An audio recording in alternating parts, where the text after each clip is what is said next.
Hi, I'm Greg Hunter. This is the weekly news wrap up, the WNW 224 for Friday, January 29th, 2016, and it's all Trump all the time. Trump talks, he makes news. Trump doesn't talk, he makes news. Trump tweets, he makes news. Trump debates, he makes news. Trump doesn't debate, he makes news.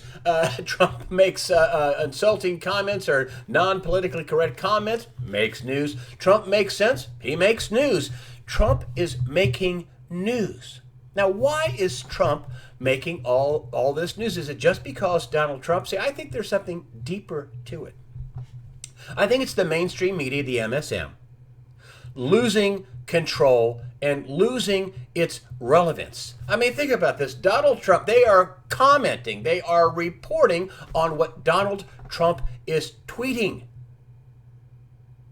They're reporting on his tweets. Now, insert tweet for broadcast. Trump's got a broadcast platform. He could use Instagram. He could use Facebook. Other people could pass around messages that way. There aren't just ABC, NBC, Fox, Bloomberg, and CNBC and MSNBC anymore. There's, InfoWars and Breitbart and Drudge Report. And hey, USAWatchdog.com, Silver Doctors.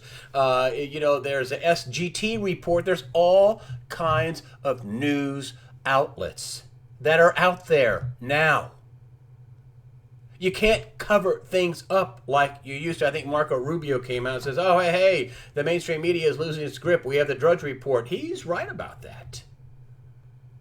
This is why they're covering everything. They're afraid of not being relevant. They're afraid of missing something. They're afraid of Donald Trump bypassing them and them not being relevant. Look what's going on with this Fox debate. Fox and Megyn Kelly somehow think, oh, Donald Trump needs them.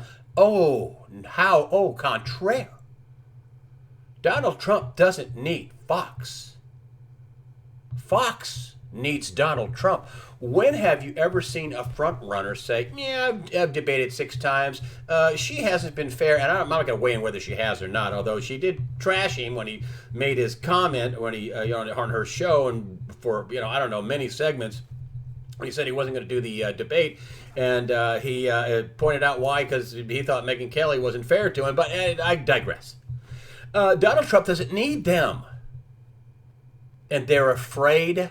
I mean, here we have Roger Ailes reportedly calling the Trump family. Can you please get him over there? Can he come on and just and try to do the debate? They're going to lose millions of dollars.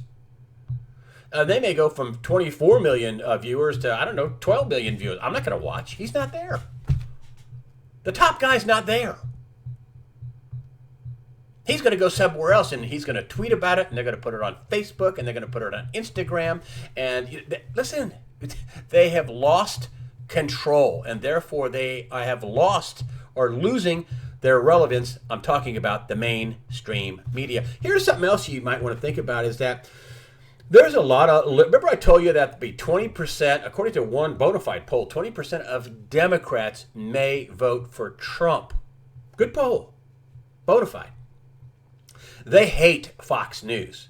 What do you think they're thinking that Trump is saying, Fox News, sorry, I don't need you. I think he just gained 3, 4, 5, who knows, points with Democrats that may be voting for him. They're like, yeah, you're not a lackey for Fox. Great. Think about this, folks. And they put out some nasty statement that he was terrorizing our employees. Fox, oh, come on. And, of course, he says, tweets out it's childish and it's stupid and it's juvenile, whatever. And the media covers his broadcasts, his tweets. Trump is not a fool, and he understands the media. And people are like, oh, well, he was a game show host. Yeah, and he gained a lot of experience. A lot of experience understanding the media, the old media, and the new media. And that's what the biggest difference. Yes, he's a smart guy. Yes, he's flamboyant. Yes, he's tapped into anger. But yes, he's also tapped into new media, which means the old media isn't quite so relevant.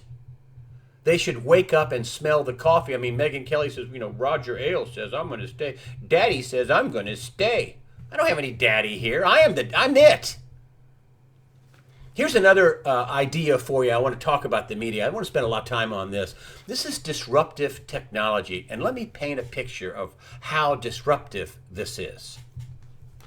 When I was at CNN in 2008, I had a $150,000 a year producer. Good person, worth every penny of it. If I wanted to talk to, somebody on the other side of the world, they'd have to buy satellite time. They'd have to call them on the phone. They'd have to hire a crew, send them over there, set it up, get the studio lit, have a director, have a sound person, have a video operator. The producer would sit in the booth. We'd ring these guys up on the bird, what they call the bird, the satellite. And wow, can you imagine how expensive that is and how many people and how many resources it is to do a 5-10 minute interview relative to Skype? And I've talked to people on the other side of the world. I've talked to people in Mexico and in Great Britain, and I've talked to people all over with a Skype connection. And that's what you're seeing, more and more interviews with a Skype connection. Well, then the networks, there's not really anything special about it. It just comes down to the information and the software. I'll tell you another story. I did an interview with Peter Schiff.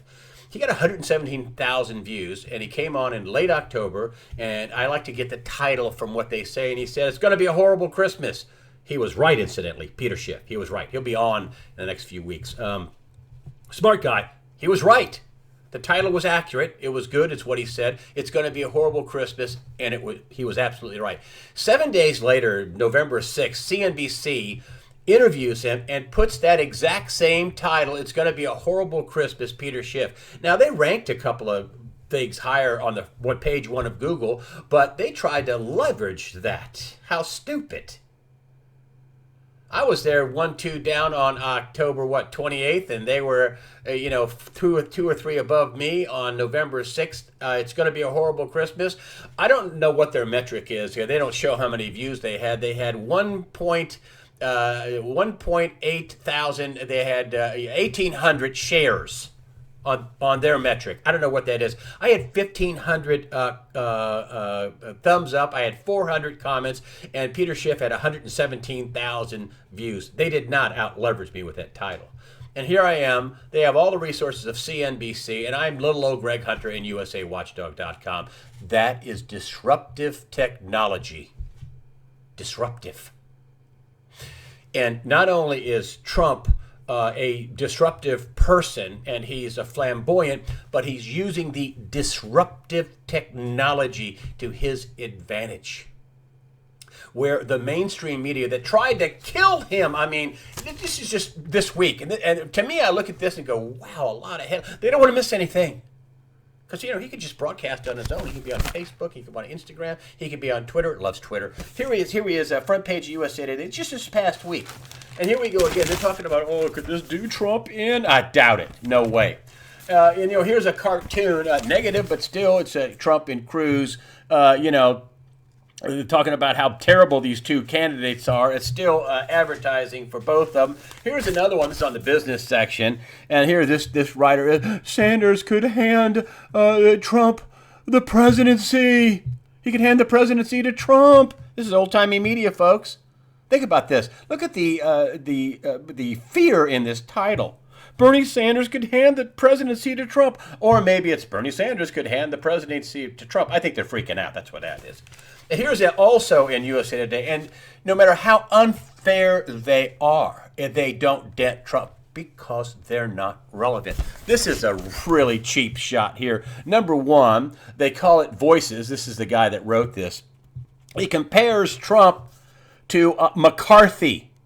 Trump compared him to McCarthy. Trump's never even held office. He's comparing him to McCarthy. And they try to pass this off, and let me show you this here, as a news story. Now, I don't see op-ed here. I just see Voices.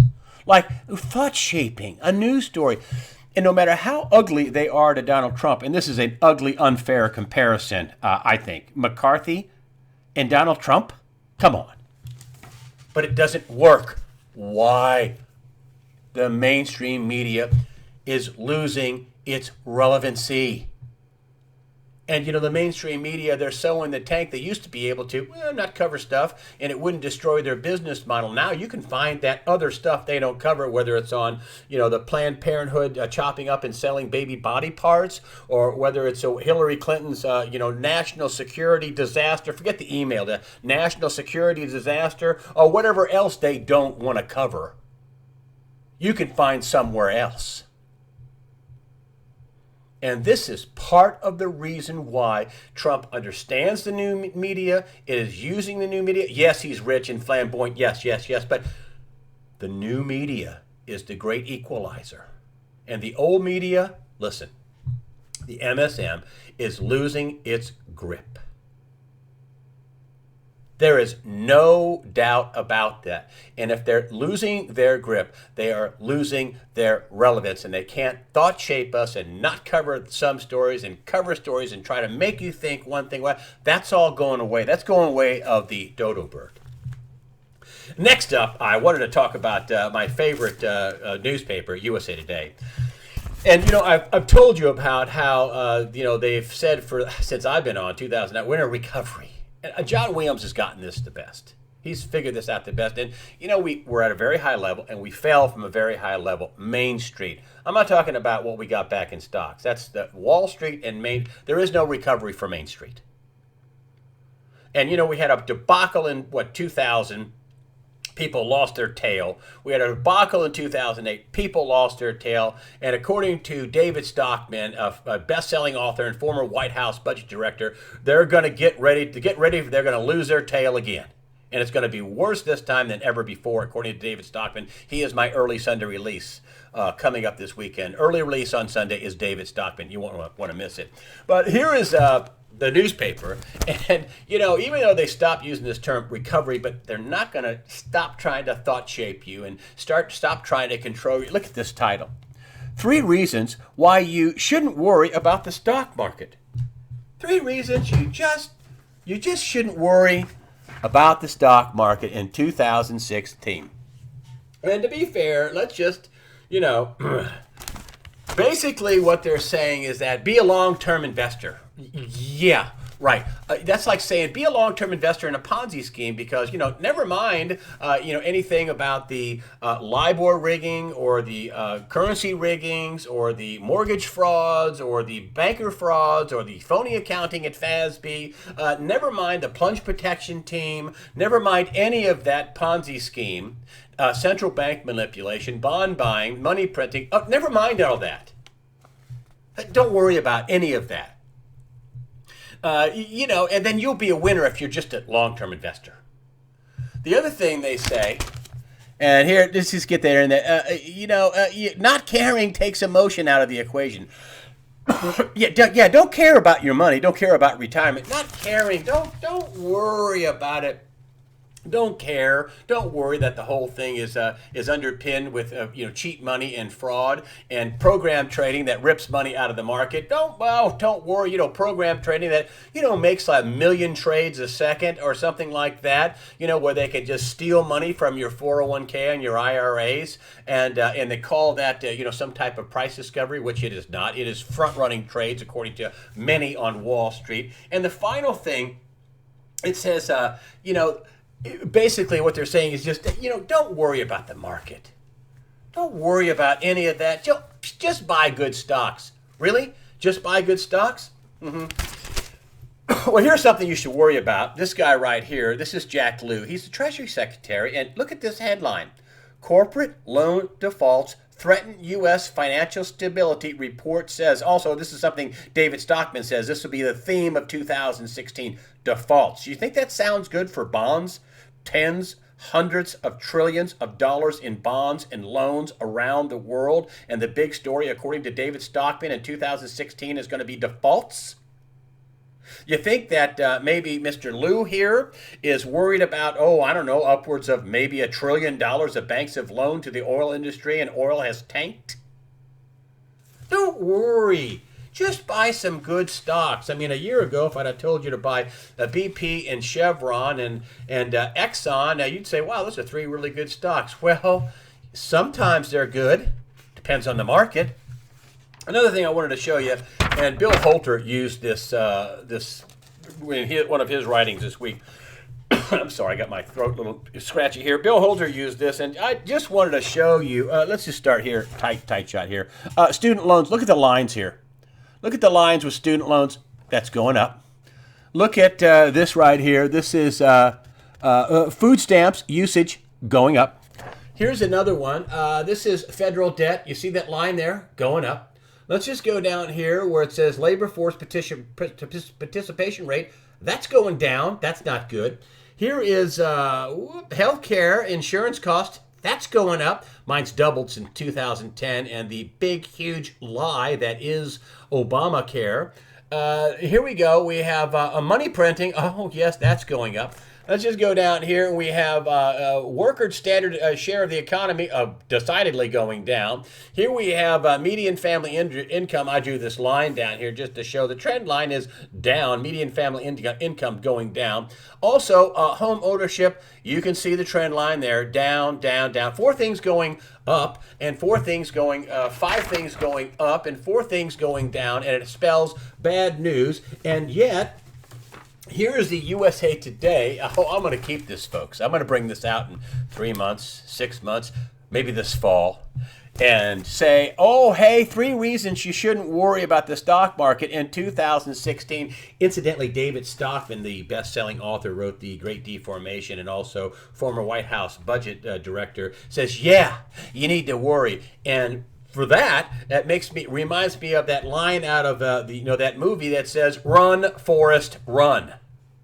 And incidentally, and I want to beat this drum because I picked Gregory Mannarino at Trader's Choice to be on USA Watchdog. And the reason why I picked him is because I think he's smart, he works hard, he lives, eats, breathes the market.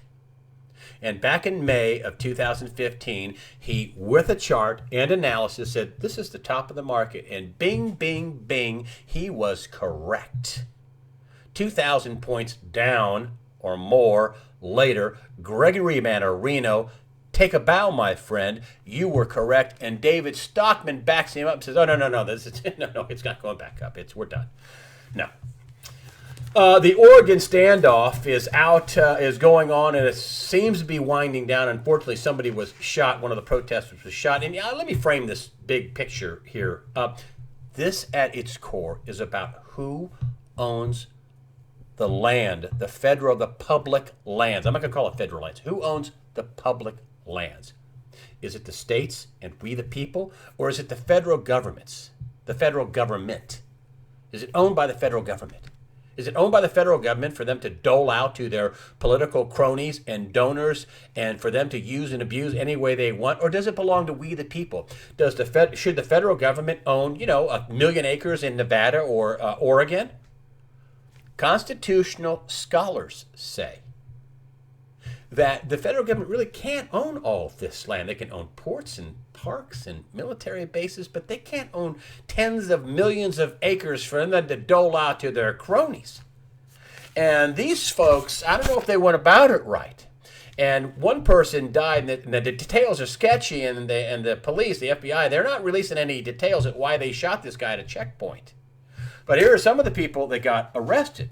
I don't know if they went about this right, but their heart is in the right direction. And you haven't heard the end of this question, and that is, who owns public lands? Is it we the people or the cronies at the federal government? You have not heard the end of that question. I'm sorry that guy died. One last thing, and I tell you, I can't make this up, folks. You can't make this up. Here's a new series on Fox. Fox, what are you thinking? And it's about, hey, it's Lucifer. The devil is in the details. And this guy's just an actor who's playing a role. I'm not taking it out on him. But the idea they're going to do a series about Lucifer on vacation in L.A., you've got to be kidding me. Lucifer, the devil, everything he touches turns to rust or manure. He's a liar. He's a deceiver. But with Fox, really not so much. Here is the newspaper that they're covering. This is USA Today. This is the Lucifer. He's no villain or hero, but he may be devil you. Like that's supposed to be some cute thing. Lucifer. You know, the one thrown out of heaven. The one that's brought more pain, death, destruction to the world than any entity ever, according to the Bible. And I just wanted to read you this because this comes from Isaiah 5:20. And let me put my glasses on for this because you got to hear this. I mean, this is predicted in the Bible, and it says, "Woe unto them," this is from the King James Version, "Woe unto them that call evil good and good evil, that put darkness for light and light for darkness, that put bitter for sweet and sweet for bitter. Woe unto them," the Bible says. Fox, are you a bunch of idiots? You're doing a story that, makes the devil look not so bad? Can't make it up, folks. Cannot make it up. And I'm leaving stuff out. That's the way I see it. I'm Greg Hunter. Thank you for supporting the website with your comments and your donations. Remember, another quote from the Bible. It's said over and over again, fear not. Prepare yourself mentally, physically, above all spiritually. That's not the quote from the Bible. The quote from the Bible, fear not. Fear not. Be prepared, folks. Don't be fearful. Fear not. Thanks for supporting USA Watchdog once again. Thanks so much.